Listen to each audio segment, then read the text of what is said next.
Hello everybody, I am Dr. Lee Coleman, and I am especially happy that you're here for this session and for a few sessions coming up. If you have been watching, you know that I have introduced you to my concerns about what is happening and has been happening to psychiatry and society. I have seen nearly half a century of a development which I think is growing in the wrong direction. And it's time to take you even deeper than what we've had so far. My goal is to give you the tools to make up your mind. I don't really want you to decide whether you believe me or believe the people that I'm going to be critical of, that is, the claims that they are making. I want you to be able to make up your own mind. Probably I would lose that battle if it's just, are you going to believe me or are you going to believe them? I don't want you to believe anybody. I want you to make up your own mind based on the information that you get and the thinking that you do.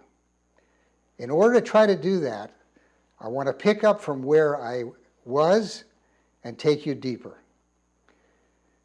In the previous sessions, I gave you a background of the kinds of things that I have, work that I have done, things that I have seen, introduced you to the basic problem that psychiatry, for defensive reasons, for reasons of protecting itself, not for scientific reasons, starting about 40 or 50 years ago, went in a medical direction, claiming that mental disorders, mental distress, behavioral problems, and all the rest were due to medical conditions residing in the brain.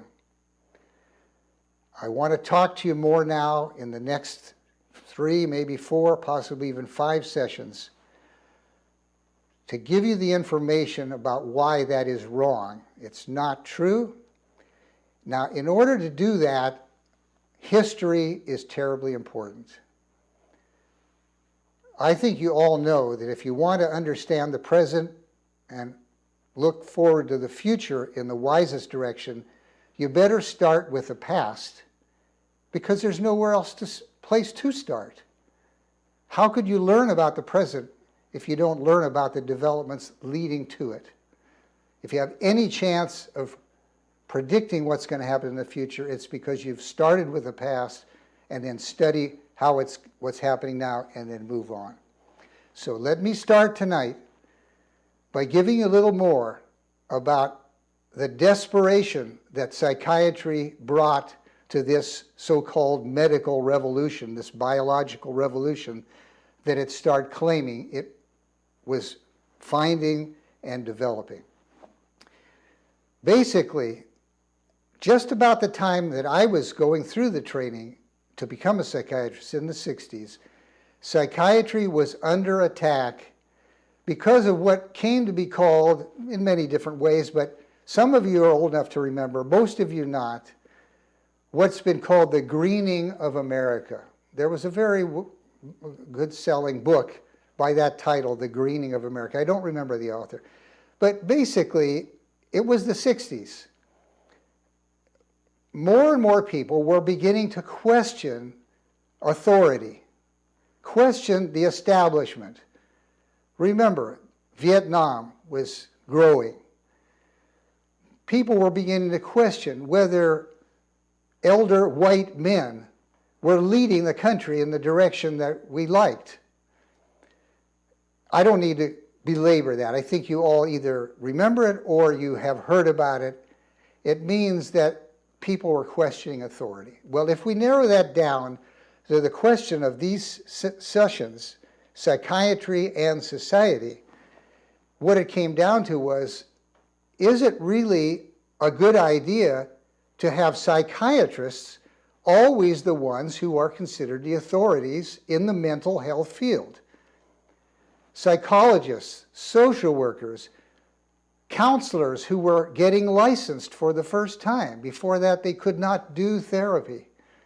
More and more people were now getting the credentials, And if the business was to help people with their emotional problems, behavioral problems, why should psychiatrists be the ones that we always put at the top of the heap?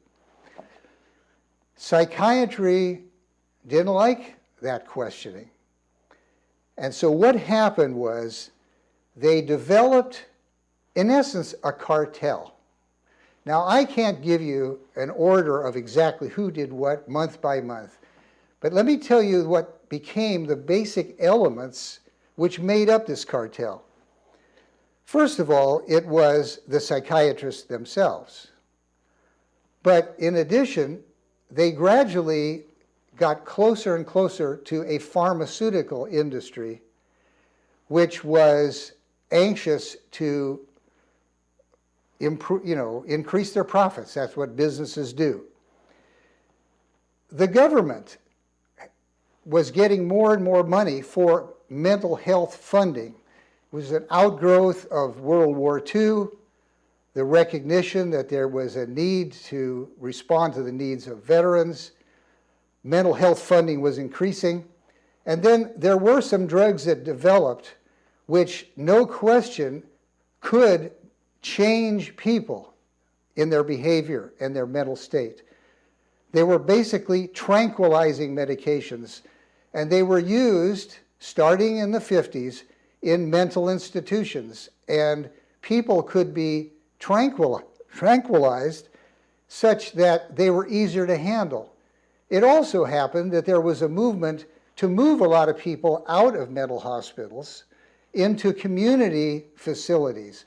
The states liked that because the funding or the paying for it was going to shift to a significant degree to the federal government, so the state governments were happy about that. Now, these were many times not really mental patients. Many people assume that anybody residing in a state mental hospital was a mental patient, having a mental disorder.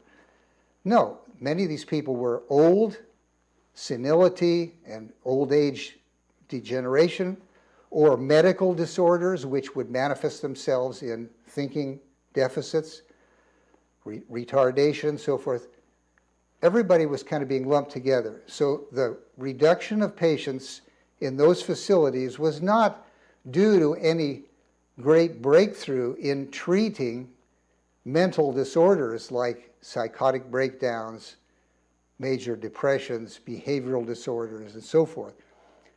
But drugs were developed which would change people, and psychiatry began to collaborate with the pharmaceutical industry and the government in creating a message which said, this is a biological revolution. That is, we have discovered that these changes that we are causing in people is because we are treating a disease. Now, think about what that would mean. If you are the psychiatric profession and you are fending off the people who are claiming that you MDs, you psychiatrists, you shouldn't be the leaders, you should just be one of the group of people who help citizens with mental problems. You can begin to see how it shakes down. You've got two sides there. You've got the people that want a kind of multidisciplinary mental health system where the psychiatrists do not dominate things because the problems are not known to be medical diseases. And then you've got the medical doctors in collaboration with governmental agencies and the drug companies who want to conceive it as treating diseases. Just to say a little more about who these people that were critical of psychiatry, it was not only just, say, some ex-patient groups, not only the people who were the non-medical psychotherapists, but the gay community. Psychiatry at that time listed homosexuality as a mental disorder. The gay community, which was growing in confidence in themselves, said, what do you mean? Who says we have a mental disorder? This is what we choose. They successfully got the psychiatrist to change and take out homosexuality from the diagnostic manual. Except if you don't like it, then we'll call it, if you wish you were not gay, then we'll say you have a mental disorder. People began to say, that doesn't look like very scientific to me. So you had this battle going on. And we're going to go in now into showing you how it is that psychiatry, instead of discovering diseases, instead, in collaboration with the pharmaceutical industry, government, and a massive public relations campaign, created a model which says we are treating diseases, that these drugs are treatments. And to me, it's very, very clear, and the psychiatric profession really does admit it if you read the articles that they publish for each other, but not what they say to the public. They haven't found any diseases of the brain. And I ask you, if you haven't found any diseases, then how can it be that the things they do to people's brains via drugs or electric shock, how can you claim that you're treating a disease if you haven't found any diseases? So the so-called biological revolution in psychiatry is nothing more than doing something other than finding diseases, specifically enumerating the symptoms that you have and calling that a disease. And then the things that the physical things they do to you, calling that a treatment. So real doctors treat diseases that can be demonstrated, and whether there's progress or not can be demonstrated. Psychiatrists are creating pseudo-diseases, and then the changes that are made to somebody by drugs or shock are called treatment. So next session, we're going to go into the heart of what real doctors do and what psychiatrists do, and you're going to see just how different it is. Please come back next time. I see you then.